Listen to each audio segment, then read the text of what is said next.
How's it going, everyone? Welcome back into the channel today. Got another great CDL video for you coming your way. I hope everyone's having a great week so far, and I want to apologize for the lapse in uploads recently. I've been very busy with work. I have a full-time job outside of YouTube, obviously. I only have 20 subscribers, so I don't make any money from this.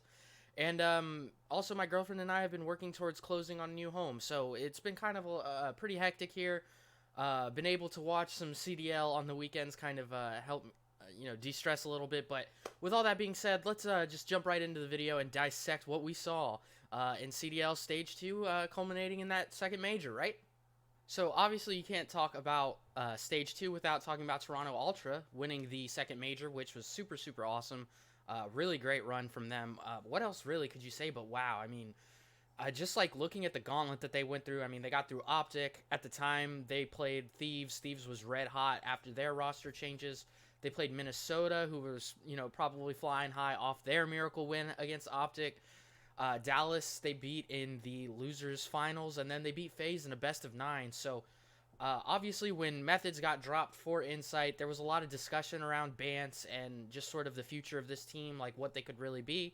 And, Bance really answered the call and then some in this major. I mean, he finished in the grand finals against FaZe. He was a plus 41 and finished with a 1.44 KD. Obviously, I don't want to take anything away from anyone else on Ultra because they all played excellent. I mean, there was no way they were going to beat a team like FaZe if they hadn't been firing on all cylinders. But, I mean, yeah, you just think about it. It's really cool for an all-EU squad to take home a major win. Second time in history that's ever happened with bands being on both teams. So, Cammy, CleanX, and Insight, that's about as promising of a young trio as I could think of in the league right now. And if they can even get, 70 to 80% of the bans that they got this weekend, I mean, this is a team that can compete every stage, and when champs rolls around for being a legitimate contender. So really cool to see them kind of starting to fire on all cylinders. I mentioned earlier this season that them in Florida have been two of the more frustrating teams for me to watch this year, just because the high end talent for them is just so obvious. Like when this team, when CleanX is playing well, he looks like somebody on the COD competitive Reddit called him the EU Abizi, and it's true. Like the aggression that he plays with, the just flat out skill that he has. I mean, it's all there. Cammy, we know Cammy and Insight are probably the best AR flex duo in the game right now, if not top 2 or 3. So, I mean, it's just glad to see that they finally put together a consistent run. It just really shows, like how good and how deep this team really is when they are kind of clicking. And, there is obviously the argument of, they got to play 2 matches before they met FaZe in the grand finals, and that's a discussion for another time because I do think it's an interesting conversation to have, but not going to take anything away from their win. It really great to see Bance turn it around after it seemed like he was considering retirement, hanging up the sticks. So really, congratulations to the Toronto Ultra for winning Major 2, and congratulations to all the Ultra fans because I know it's been kind of a wild roller coaster ride since the offseason. So great job to them. Next up, I wanted to kind of reevaluate the teams in the league by doing a quick little tier list here. So I'm going to pop that up on the screen, and we're just going to dive in and talk about each tier and move on from there. So obviously, starting off with D tier, it's really tough for me to put any team in D tier right now, especially with how competitive the league is. So nothing personal against either of these two teams. Obviously, nothing I say is meant personally. It's just kind of my evaluation of what I'm seeing. And starting with LAG, it just feels like there needs to be some changes made. Silly really kind of stepped up his game in stage 2, but Vivid and Silly to me have both played well enough to keep their spots, but I think that maybe evaluating what they can do at AR, replacing Assault, and as much as it pains me to say it, finding a kind of a younger gun, more aggressive SMG to go next to, not that App is not aggressive, it's just he's been kind of inconsistent. So finding a solid main AR and a more consistent sub player, replacing Assault and Apathy, I think would be a good move for this team. As much as, like, you guys know, I am a big fan of LAG. I'm a big fan of Apathy. I really like Vivid. So this is a team that I would like to see turn it around. It's just some things obviously need to change there. It's just a matter of how willing is the organization to change and, what exactly are the moves that they're going to make. And then, in my opinion, in D tier also, I think Ravens are a fine team. Paul has been such a great addition for them. I mean, that goes without question. And so has Zed. Zed, has been really great for them. He kind of helps Dylan play a little bit more effectively for whatever it seems like. But their problem is they have to play pretty close to as well as they can, like almost perfect output to win a series against most teams. And that's due really to Dylan and to some extent Shawnee just being a little inconsistent as of late. Dylan especially more so than Shawnee, obviously. But I mean, like it is a good team. It wouldn't shock me like if at any time London beat any of the higher tiered teams in the game. It's just things have to go pretty well for them for that to happen. So right now, I think it's fair to say they're a D tier team, all things considered. Moving on to C tier, it's a little bit more crowded in this tier. I'm going to start with Legion, who to me are one fire swap for a more effective SMG to be a more serious threat. There's been a lot of discussion on getting fire out of the starting lineup, moving scraps back to an AR. I think that could do wonders for this team because we have seen, I mean, Agua and Classic are having like two of their best like this is probably the two of their best season in a while. We know what Scraps can do when he's on the AR, so maybe they bring in a more effective SMG for fire and see where that gets them. I mean, this is a team I think C tier is full of teams that are pretty serious threats if they can just kind of tweak one or two things. So that's where we get to Surge, where I really like where they're at, especially with resurgencies that they've gotten from Octane, Gunless, and Pristini especially. But there's always this lingering feeling that, a Looney upgrade could still really catapult them into a top 5 range. So it's just sort of a question of how would a Looney swap affect the team chemistry and organization, because we know Looney to be kind of the glue that's holding that team together right now, or at least that's what everyone says. So it's just kind of up to that team weighing the potential benefit, like the pros and cons really, of is getting rid of Looney and upgrading for a more consistent Slayer at SMG to go along with Pristini. Is that really going to outweigh the good that he's doing keeping the team in check with, we know the kind of personalities Octane, Gunless, and Pristini are. They're all different personalities, but that's kind of where Looney comes in. So just kind of where they think they're at, and maybe if they can continue to improve at the rate that we saw in Stage 2, maybe they don't have to make any changes, but certainly something to look out for. Next up, I have Thieves, who looked so much better during the major, and I mean, you could, and I hate to do this because, like, I hate to just, like, play, like, outside team psychiatrist or whatever, but, I mean, the guys just seem much happier, and I know winning has a lot to do with that, but there's a lot more smiling. It seemed, when we saw the face cams for the team, and it seemed like the team, as they play more together, like, obviously you would hope that they continue to get better, and that's really good to see. Like, now that Draws is finally in the starting lineup, maybe it helps Venom feel a little bit more comfortable because he certainly looked a lot better during the major. So interesting to see because they are such a fast-paced team now with Kenny running the main AR. But yeah, I really do think Thieves have a higher ceiling now with the sort of setup that they have. Just kind of putting them in the middle of C tier just because I'd like to see how this team gels together moving forward once we get past sort of that quote-unquote, honeymoon phase. So that's where they're at. And then finally, Slacked announced he got dropped by Florida. Still up in the air as of the time of recording as to who they're going to replace him with. But, I mean, much like Toronto when they dropped Methods for Insight, I think that, dropping a veteran player like that, it could really kind of kick the team into shape. Maybe you get a little bit more consistency out of Skies if he sees like, oh, my spot could really be up for grabs.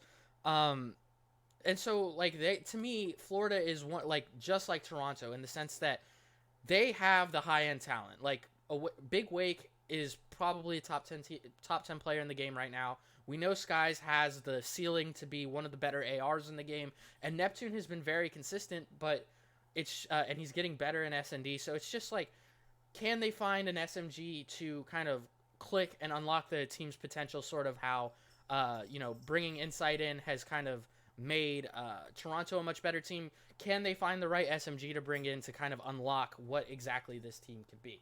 And then up next in B tier, these teams have all flashed championship quality at certain times throughout the season, but they have definitely got some things they need to clean up, just to a lesser degree in my mind than the teams in C tier. But Starting with New York, if Clayster really does take a break, which I don't really see him doing, but it'll be interesting to see what New York looks like. I think you'd be more likely to see Asim or Mac get dropped for Hydra, who could really turn the team's fortunes around, like just completely 180 if he's good at work lately. So it's been a little less so than I would like. But Hydra's not even playing the main position. Like, he's playing an AR right now, and he is definitely a sub player, and he's just playing very, very well. Like, the talent is so obvious. So it just becomes like a sort of thing, like with New York. Who are they going to replace? Because I mean, it just makes too much sense to put Hydra in at this point and just kind of see what you have in him, because he can really just kind of, like we've seen, like this is kind of what the league is right now. Like any marginal difference could go such a long way in being like a championship team. So I would like to see them make a move to put Hydra in, but with what they have, they're still a pretty consistent B tier team in my mind. Which then brings us to Optic, who just incredible, unlucky situation against Rocker in that Game 5 Round 11 on Moscow, where they lined up for accuracy there. But the series kind of exemplified, that series specifically kind of exemplified the common issue that we've seen this whole year with Optic. And sometimes they just tend to throw maps away with silly decisions. I mean, it's inarguable the talent is there for Optic, but eventually you'd have to hope, if you're an Optic fan, and you'd have to assume that they'll learn from some of these mistakes and some of these moments. Some of these like kind of boneheaded or like just lucky moments will eventually turn in their favor. But as it stands right now, they don't seem to be likely to make a roster change, so who really knows how this team will respond. But B tier, just based on talent alone, like if they can start being just more consistent and cutting back on these kind of boneheaded decisions, they're an A to S tier team in all honesty. And then finally, I was tempted to put Rocker in A tier, but settled on B because they finally figured out Hardpoint, which is great to see. Now with Standy in the lineup, but all of a sudden their Search and Destroy has fallen off a considerable amount. I would say they went from being probably a top 1 to 3 S&D teams in the game to now just kind of an average S&D team. So if they caught Ultra at a time where Ultra in the bracket was just frying on S&D, so I don't want to put too much stock into their S&D struggles as of late, but if they can mesh their early season S&D performance with their current level of Respawn gameplay that we've been seeing, this is a scary team. Like I said with Insight, Standy coming into this team has made such a difference. He's kind of made it the job easier for everyone else in their respective roles. Priesta looks so much better at Flex than he was playing as a primary SMG.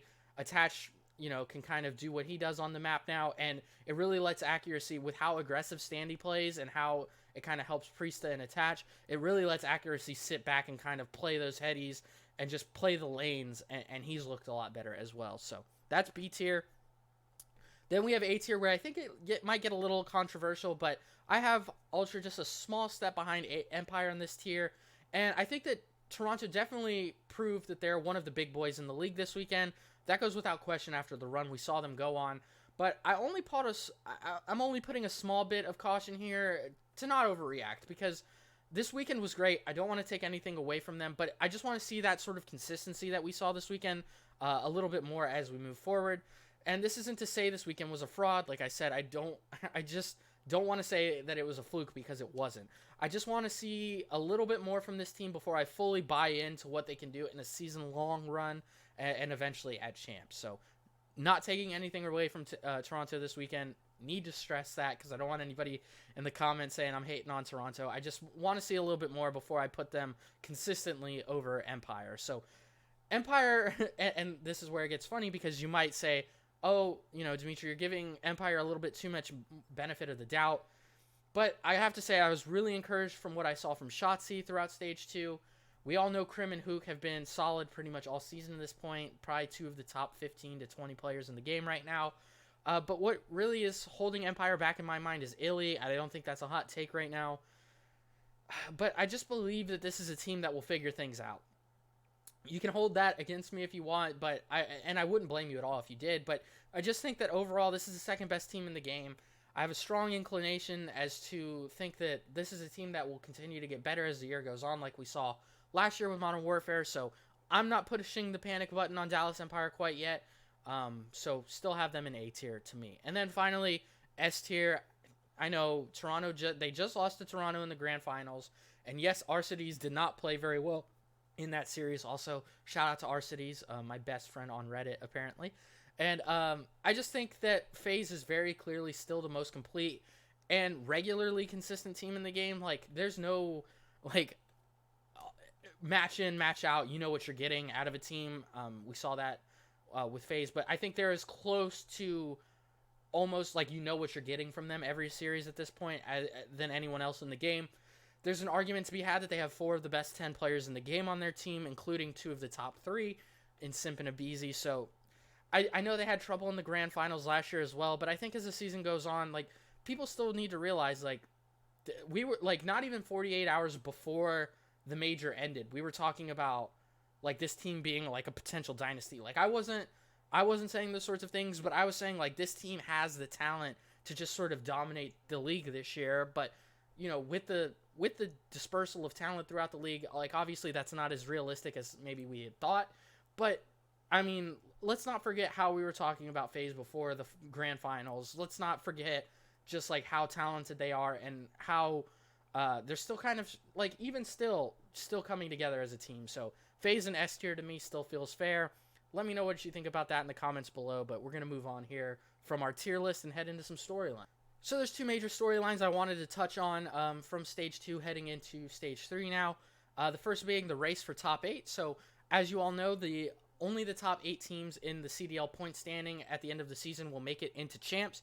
Currently, the bottom 6 teams are ROKKR in 7th place, LAG in 8th place, and then kind of in the hunt, you have Florida. It's Florida with 60 points, Paris with 50 points, Seattle with 50 points, and London kind of far out of it with 30. It would be, in my opinion, kind of surprising to see ROKKR fall out of the top 7, given the teams that are behind them and the question marks that all of those teams seem to have at this point. London is a long shot to make it into 8th at this point, but I guess you could say crazier things that have happened. I think the real race to pay attention to is the LAG currently sitting in 8th place, but with Florida, Paris, and Seattle all within 20 points of them at this point. Anything could happen. I think that, like, this is going to get into our next storyline here, which is roster changes. Because things are so close in the standings in the race for 8th, these teams at the bottom might be more inclined than they would have had been in, like, maybe last year to shake things up. So that that starts these questions, like, will LAG make moves to upgrade from Apathy and Assault? Will Paris break the stereotype of being cheap that a lot of people have of them and make a play to pay someone to replace Fire? Does Seattle feel the potential Slang trade-off, like I mentioned earlier with Looney, is worth jeopardizing their team chemistry? And then who will Florida tab to replace Slacked? Obviously, that might be answered by the time this video gets posted. And if it does, I apologize. I worked as hard as I could to get this out as quickly as possible. But those are the kind of the 2 major storylines I'm looking forward to as we head into Stage 3, is this race for 8th and how likely it is, how much more likely it makes any sort of roster changes, especially with the success that we've seen from some of the rookies coming into the league at this time. Just kind of how much more inclined teams are to make those changes. So those are the storylines I'm looking out for. Let me know what you're looking out for in the comments below. I'm super interested to see what you guys are seeing trend-wise in the league. Now it's time for one of my favorite segments, because we're focusing on some positive stuff here, and that's going to be some accolades and awards. So my all-stage team for Stage 2, I've got aBeZy first. Currently, my pick for MVP on the year personally. Number 1 in Slayer ranking with an 89.78, and he's number 1 in both control and hardpoint kills per 10, which is super like important, and I don't think gets talked about enough. Just the pace that aBeZy plays with, like the way that he kind of moves the map in a way due to his aggressiveness, it really helps Simp, who's also on this team. Simp obviously number 1 in overall KD at 1.18. Throughout the stage, number 1 in hardpoint KD at 1.3, and number 3 in control KD at 1.17.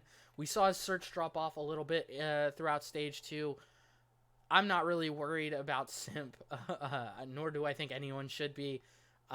Like I said, I think aBeZy and Simp are probably already the best SMG duo in COD history, and they're just making it very hard to not put them, like, give them these sort of awards and recognition, because they just constantly match in, match out, just two of the best players on the map at any given time. Bance is my third player here. 1.44 KD against FaZe in the Grand Finals, which I mentioned earlier. He was a ridiculous plus 49 in the Grand Finals and Losers Finals combined. And he improved in S&D KD from a 0.81 to a 1.05 throughout Stage 2 from Stage 1. So that huge improvement definitely helped swing the favors for Toronto, and they definitely would not have won the major without his performance. So would be kind of impossible not to put him in. And then I had to throw an AR in just for good measure. I went with Formal due to his improvement in Search and Destroy from Stage 1 to Stage 2. He went from a 0.76 in Stage 1 to a 1.24, which was good for the 6th best S&D KD in Stage 2. He had the number 7 overall KD in Stage 2 at 1.08. And arguably, he's Optic's best player at this time, and just their most consistent force. Like, anytime they load into a map, you know pretty much what you're getting from Formal at this point. So that's my all-stage team: aBeZy, Simp, Bance, and Formal. Next up, I want to kind of go over who I believe have been the 10 best players in the game based off the totality of their performance from this year. So starting off at number 10, I have Aqua. 9th, I have Cellium. 8th, I have Dashy. 7th, I have Vivid. 6th, I have Standy. 5, I have Huke. 4th, I have Insight. 3, I have Formal. 2, I have Simp. And number 1, like I mentioned, my MVP for this year would be aBeZy. Some honorable mention, guys, just to consider. Gunless, Octane, Cammy, Kleenex, Arcides, Crimsix, Clayster, Big Wake, Kenny, and Paul X. So that's just kind of who I see as the best players in the game right now. Kind of let me know what you think about the top 10 in the comments below. Tell me if you hate my list. Give me your list. I'd be interested to kind of compare and contrast that at this time. Next, going into the rookie report, to me, Insight and Standy are cut above the rest. Like I said just a couple seconds ago, there's an argument for both of them being top 10 players in the game right now. They both did such a good job transforming their teams, kind of easing the load for some of the other guys on their rosters, and just kind of playing their roles correctly, and the teams are just thriving because of their presence. After that, I think there's a plethora of guys who have been very good for their teams, guys like Paul X, Neptune, and DiamondCon.